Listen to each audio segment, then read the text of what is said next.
வணக்கம் நண்பர்களே, இது தமிழ் நண்பன் ஷார்ட்கட் சேனல். இப்போ நான் பார்க்க போகிறது மெட்ராஸ் ஹைகோர்ட் சம்மந்தமான தகவல் தான். என்ன அப்படின்னு பார்த்தீங்கன்னா, இந்த ஃபஸ்ட்டு கிராஜுவேட் சர்டிஃபிகேட்.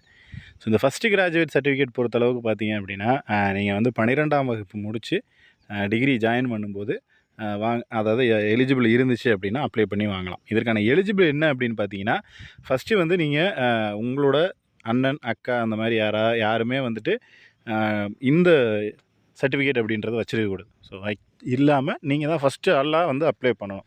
ஸோ அது ஒன்று. அதே போல் அடுத்து வந்து பார்த்தீங்க அப்படின்னா, டிகிரி ஆல்ரெடி முடிச்சிட்டேன். டிகிரி முடிச்சு 5 வருஷம் ஆகுது அப்படின்னாலும் நீங்கள் தாராளமாக வந்து வாங்கிக்கலாம். ஸோ இதற்கான எலிஜிபிள் உங்களுக்கு இருந்துச்சு அப்படின்னா, ஸோ எலிஜிபிள் கிரிட்டீரியா அப்படின்றது டீட்டெயில்ஸ் முன்னாடியே கொடுத்துருக்காங்க. அதாவது இந்தந்த சர்டிஃபிகேட் குடும்பத்தில் ஆளாக இருக்கணும், டிகிரி படிச்சிருக்கணும், இதுக்கு முன்னாடி யாரும் வாங்கிடக்கூடாது, இந்த ஒரு இதை வந்து யாரும் அனுபவிச்சிடக்கூடாது, கல்வி உதவித்தொகைக்காக அப்ளை பண்ணுவாங்க. ஸோ அந்த மாதிரி எந்த ஒரு பெனிஃபிட்ஸும் இதில் அடையாமல் இருக்கிற நபர்களுக்கு அது வந்து தாராளமாக எலிஜிபிள் இருக்குது அப்படின்றத வந்து காமிச்சிக்கலாம். ஸோ அந்த மாதிரி ஃபஸ்ட்டு கிராஜுவேட் சர்டிஃபிகேட் அப்படின்றது வாங்கிக்கலாம். நீங்கள் டிகிரி முடிச்சிருந்தாலும் சரி, அல்லது இப்போ +2 முடிச்சுட்டு நான் டிகிரி போகிறேன் இருக்கிற நபர்களாக இருந்தாலும் சரி. ஓகேங்களா? இதில் இன்னொரு சந்தேகம், நான் இப்போ வந்து ஃபஸ்ட்டு கிராஜுவேட், அதாவது நான் இப்போ கோர்ட்டுக்கு எக்ஸாமுக்கு அப்ளை பண்ணியாச்சு.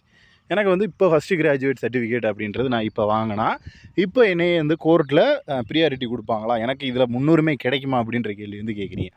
பட் நான் தெளிவாக முன்னாடி இருந்து சொல்கிற ஒரே விஷயம், அப்ளிகேஷன் போடும்போது நம்ம என்னெல்லாம் கொடுத்தோமோ அதுதான் இந்த எக்ஸாமில் ஃபைனல் வரைக்கும் நமக்கு வந்து போகும்.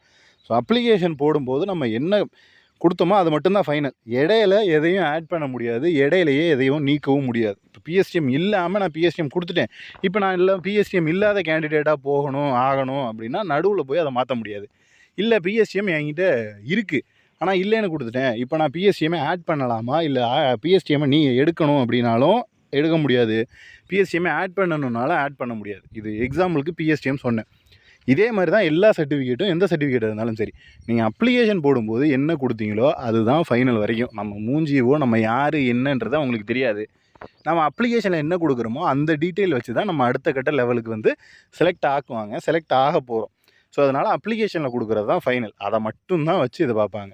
இப்போ நீங்கள் ஃபஸ்ட்டு கிராஜுவேட் அப்படின்றது இப்போ வாங்கினாலும், இதுக்கு அடுத்து வரக்கூடிய தேர்வுகளில் வந்து நீங்கள் வந்து இதை எலிஜிபிள் இருக்குது அப்படின்னா நீங்கள் தாராளமாக கொடுத்து அப்ளை பண்ணிக்கலாம். பட் இந்த தேர்வுக்கு இதுதான் ஃபைனல் அப்படின்றத தெரிஞ்சுங்க. இதில் வேறு ஏதேனும் சந்தேகங்கள் இருந்துச்சு அப்படின்னா கீழே கமெண்ட் பண்ணுங்கள். நெக்ஸ்ட் அடுத்த வீடியோவில் பார்க்கலாம். தேங்க்யூ.